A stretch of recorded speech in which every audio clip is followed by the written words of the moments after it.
وہ ایک دن بیٹھے ہوئے تھے جامع میں, انہوں نے خود اپنا واقعہ سنایا. میں جب طالب علم تھا, مدرسے میں آیا تو مزے لیس زندگی تھی. مزوں کے علاوہ کیا تھا؟ سب کچھ تھا. کوئی جانتا نہیں تھا.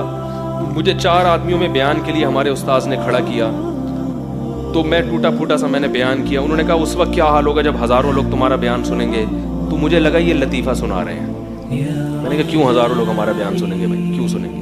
مولویوں کی کون سنتا ہے؟ ہم کسی مسجد میں امامت کر رہے ہوں گے, اذان دے رہے ہوں گے, بس یہی ہماری ایکٹیویٹیز ہوں گی. مدرسے کے لیٹرین ہم صاف کرتے تھے, حالانکہ مدرسے والے بھنگی رکھ سکتے تھے. لیکن ہمارے شیخ مفتی رشید احمد صاحب رحمہ اللہ تعالی نے کہا طلبہ کی انا کو ختم کرو. کس کو؟ بولو بھائی, انا. کہ جب آپ کا مدرسہ ہے تو لیٹرین کون صاف کر؟ میں نے اپنے گھر میں کبھی زندگی میں نہ پہلے اور نہ لیٹرین صاف کی ہے, مجھے گھن آتی تھی.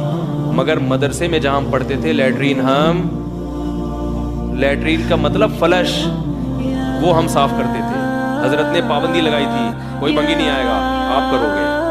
فرمایا علم حاصل کرنا ہے تو اسی طرح کرنا پڑے گا آپ کو. ان کی رائے تھی کہ یہ انا ختم ہو.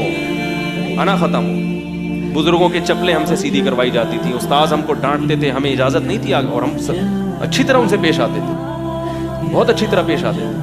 یہ نہیں کہ اوپر سے مجبور, بھائی ٹھیک ہے, ہمارے بزرگ ہیں, ہمارے اساتذہ ہیں, ہمارے مشائخ ہیں. تو میں اس وقت کی بات کر رہا ہوں. لیکن ہم اپنے شیخ کو دیکھتے تھے بڑے مزے میں.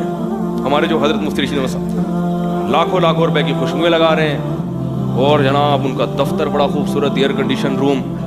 ہم دیکھتے تھے تو ہمیں ہوتا تھا یار ان کو دیکھو اور ہم کو دیکھو, ہم دال کھا رہے ہیں. تو اس وقت میرے استاذ نے ایک بات کی, فرمایا کہ بزرگوں کا یا علماء کا آخری زمانہ دیکھو گے تو گمراہ ہوگے, ان کی پچھلی زندگی دیکھو. ہمارے حضرت نے 60 سال کی عمر تک دال کھائی ہے روزانہ.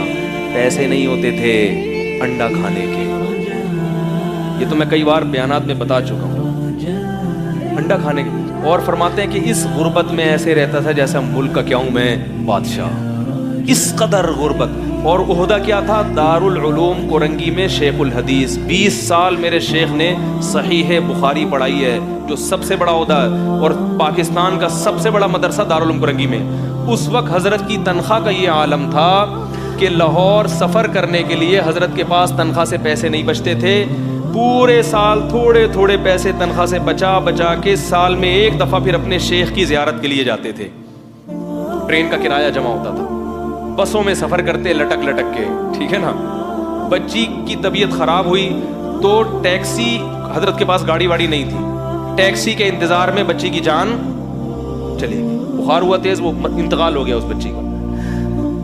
یہ عالم تھا غربت کا.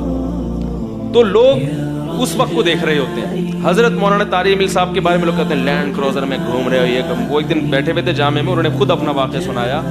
فرمایا میں 18 سال کی عمر, جس وقت انسان کے نا بڑے پلان ہوتے ہیں, اس وقت ہم اندرون سندھ کے دیہاتوں میں دھکے کھاتے تھے.